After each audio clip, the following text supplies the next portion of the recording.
दोस्तों, बड़ी अपडेट निकल के सामने आ रही है। चुमदरांग अपने मकसद में कामयाब हो चुकी है।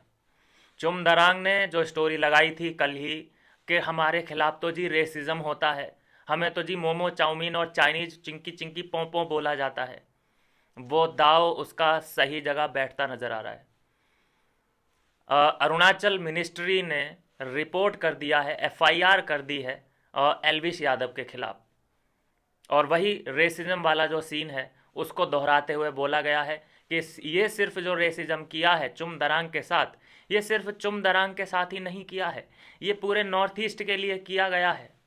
मैंने कल ही बोला था आपको कि जो इसका दाव है ये बिल्कुल इस जगह पे बिठाना चाहती है कि अगर कोई मुझ पे अटैक करता है तो इसका मतलब है पूरे नॉर्थ ईस्ट पे अटैक हो रहा है। अगर कोई मुझे गालियां देता है तो पूरे नॉर्थ ईस्ट को गालियां देता है। वाह वाह वाह, मान गया भाई, मान गया। ऐसे तो कल को मुझे अगर कोई गाली दे, कबे तू क्या वीडियो बनाता है साले, तो मतलब मैं भी ये ढिंडोरा पीटूं इस बात का कि अरे सभी यूट्यूबरों को गाली मिल रही है। मैं क्या सभी यूट्यूबरों को रिप्रेजेंट कर रहा हूँ क्या? अब मुझे कोई अगर बोलता है अबे ओए उत्तराखंडी या कुछ ऐसा, भाई मुझे तो, भाई कोई उत्तराखंडी बोलेगा मुझे तो गर्व महसूस होगा। लेकिन कोई अगर मुझे गाली देगा तो मैं क्या ये बोलूँगा कि भाई तूने मुझे गाली दी है, इसका मतलब तूने मेरे शहर को भी गाली दी है। क्या खेल खेल रही है चुमदरांग यार, क्या खेल खेल रही है। वाह वाह वाह वाह, मजा आ गया। क्या गेम है भाई, क्या गेम है। देखो दांव और पेंच ये बिग बॉस के अंदर सीख साख के आ चुकी है। और इसका बॉयफ्रेंड है करणवीर, वो भी इन दांव पेंचों में माहिर है। अगर वो एफआईआर करता करणवीर तो उसका माना नहीं जाता, लोग उसकी हंसी उड़ाते क्योंकि अबे तू डर गया क्या, ऐसा करके कुछ करते। लेकिन चुमदरांग ने क्योंकि पोस्ट डाला उसके बाद असर हुआ वहाँ पे। और जितने भी वहाँ पे क्रिएटर हैं, जितने बड़े बड़े यूट्यूबर हैं, सबने पत्र लिखा होगा, मिनिस्ट्री पे दबाव डाला होगा कि भाई हमारी सिस्टर चुमदरांग के लिए देखो ये क्या बोला जा रहा है, एक्शन लो इसके खिलाफ। और मैं बताऊं एलविस यादव ने कुछ भी ऐसा बोला ही नहीं है। ये सिर्फ और सिर्फ बदनाम किया जा रहा है एलविस यादव को, जैसा कि हर बार होता आया है। कोई उसके ऊपर ये पहली बार और ना ही आखिरी बार को ये एफआईआर हो रहा है। ये एफआईआर होगा, उसको फिर से गलत साबित कर दिया जाएगा कि भाई भाई ये तुम्हारा जो आरोप है ये निराधार है, इसमें कोई सच्चाई नहीं है। उसने बोला है कि भाई कोरोना काल के बाद क्या तेरा टेस्ट इतना खराब हो चुका है क्या कि तुझे चुमदरांग पसंद आई, ये बोला गया है। तो कोरोना का अगर नाम ले दिया उसने तो तुम अपने आप से खुद को कनेक्ट क्यों फील करते हो भाई? ऐसे तो अगर वो जो कुर्सी पे घुमाता है राउंड एंड राउंड, और वहां पे अगर वो ये बोल दे अरे भाई आराम से घुमा, ये चाइनीज कुर्सी है टूट ना जाए, तो तुम उससे भी रिलेट कर लोगे अपने आप को। अगर वो ये बोल दे, उस पॉडकास्ट में बोल देता कि अरे यार रजत दलाल, ये देख ये शर्ट कैसी लग रही है, कि अच्छी है भाई, कहाँ से ली, वो चाइना से लेकर आया मैं, तो मतलब इसका भी तुम अपना ही ले लोगे कि अरे ये चाइना का नाम लिया मतलब हमारे बारे में गलत हो रहा है। करना क्या चाहते हो, कहना क्या चाहते हो नॉर्थ ईस्ट वालों, इतना विक्टिम क्यों प्ले करते हो यार? और मान लो, चलो मान लेते हैं कि उसने इसे गाली दी, तो सिर्फ चुमदरांग को गाली दी ना, तुम्हें तो नहीं दी। चुमदरांग क्या तुम्हें रिप्रेजेंट कर रही है? चुमदरांग तुम्हारी नेता है? चुमदरांग कहीं की मिनिस्टर है? चुमदरांग तुम्हारी प्रधानमंत्री है कौन वो, कौन सी मिनिस्ट्री है उसके पास, कौन सा इलेक्शन जीता है उसने? मुझे समझ नहीं आ रही है तुम लोगों की थिंकिंग भाई साहब।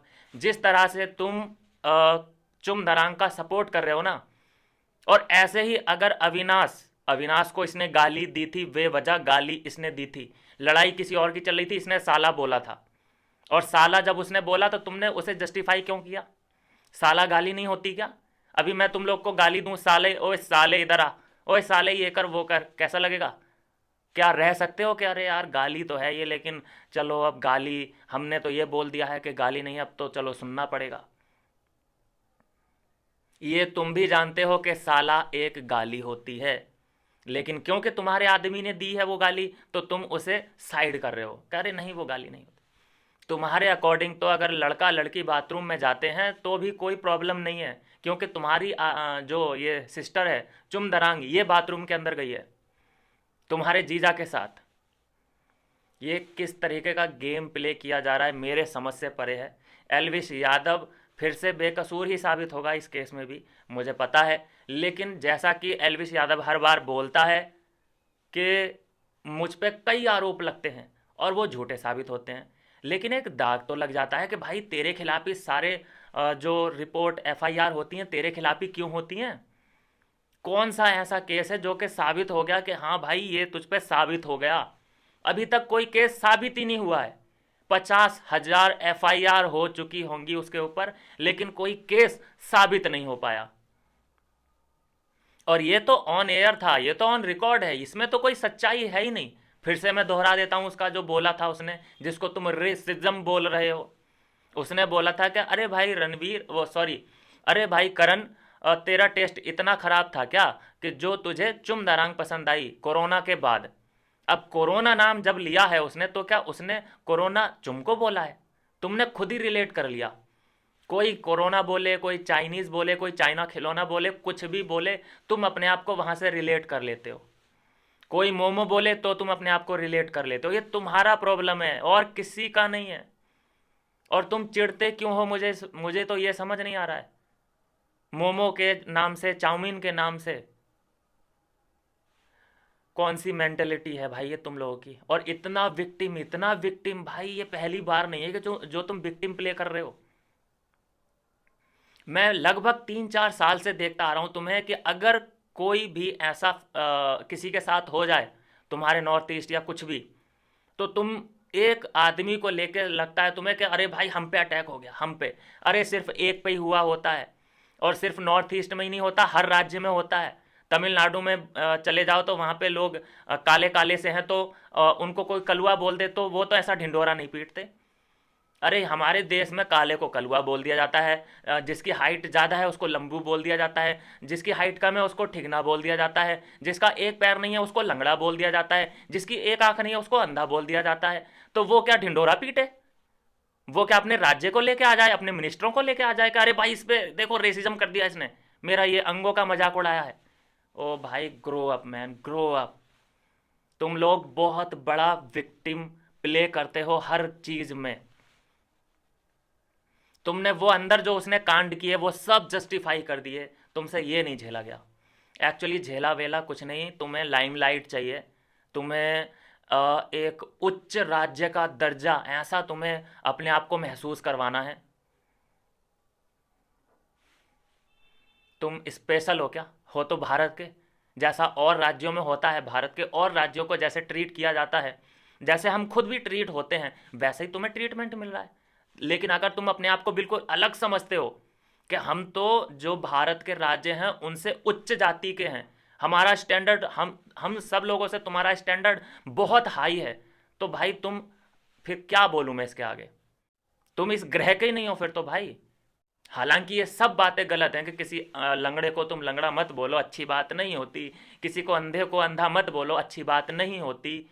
लेकिन वो बात वहीं पे ख़त्म कर दी जाती है, ट्वीट ट्वेट कर करके या स्टोरी डाल के या वार्निंग दे के। लेकिन तुम्हें ढिंडोरा पीटने का एक मौका मिल जाता है, तुम्हें बड़ा मज़ा आता है कि वो हम पे तो जी रेसिज्म हो गया, जी रेसिज्म, हम तो जी बड़े ही क्या बोलते हैं उसको, बेचारी कौम है जी, हम पे ही जितना। अरे तुम खुश नसीब हो मेरे भाई। हिंदुओं की दुर्दशा देख लो बांग्लादेश में, हिंदुओं की दुर्दशा देख लो पाकिस्तान में, और मुसलमानों की दुर्दशा देख लो चाइना में। समझ में आ गया? पता चल जाएगा कि दाल और आटे का भाव क्या है। जितने तुम लोग ना यहाँ पे इतना सेफ हो, सब लोग हम सेफ हैं क्योंकि हमारा यहाँ संविधान के हिसाब से काम चलता है, और सब लगभग लगभग मर्यादा में रह के ही बात करते हैं। लेकिन मुझे लगता है कि तुम लोग पड़ी लकड़ी लेते हो, और जी हमारे अंदर ये घुसाया गया है। ये कुछ कुछ ऐसी फीलिंग आ रही है मुझे। और ये मत कहना कि भाई ये कौन है, टुच्चा यूट्यूबर है, ये क्या हमें बकवास कर रहा है। मैं एक एक बात भाई होशो हवास में आके बोल रहा हूँ कि तुम लोग कुछ ज़्यादा ही विक्टिम प्ले करते हो। हमारे साथ उससे ज़्यादा वो होती हैं चीज़ें। अगर हम किसी दूसरे राज्य में चले जाएं कि अरे ये यूपी का आ गया, अरे ये बिहार का आ गया, दूसरे राज्य में होता है कि नहीं होता है? लेकिन हम क्या करें फिर? ढिंडोरा पीटें, एफआईआर करें, क्या करें? अरे हंसी मजाक में ले लो कभी कभी, कभी कभी उसे बुरा अगर तुम्हें लगा है तो उसे डांट दो। लेकिन तुम्हें तो पूरा एक रंगमंच तैयार करना पड़ता है कि भाई हमारे साथ देखो जी ये हो गया। अरे ज़िंदगी में जने मेरे साथ कितनी ऐसी प्रॉब्लम हुई हैं।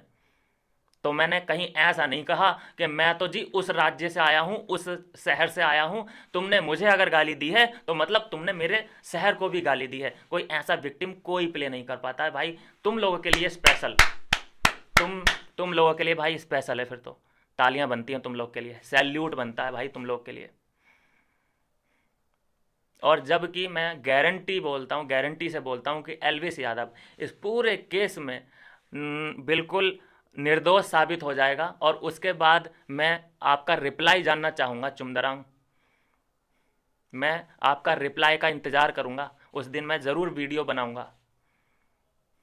अगर हाँ, अगर इस केस में अगर इस केस में एल्विस यादव को सज़ा होती है तो जाओ, मैं गारंटी से बोलता हूँ कि मैं यूट्यूब चैनल अपना डिलीट कर दूंगा। जाओ करवाओ जेल, देखते हैं। मिलते हैं दोस्तों नेक्स्ट वीडियो में नई अपडेट के साथ।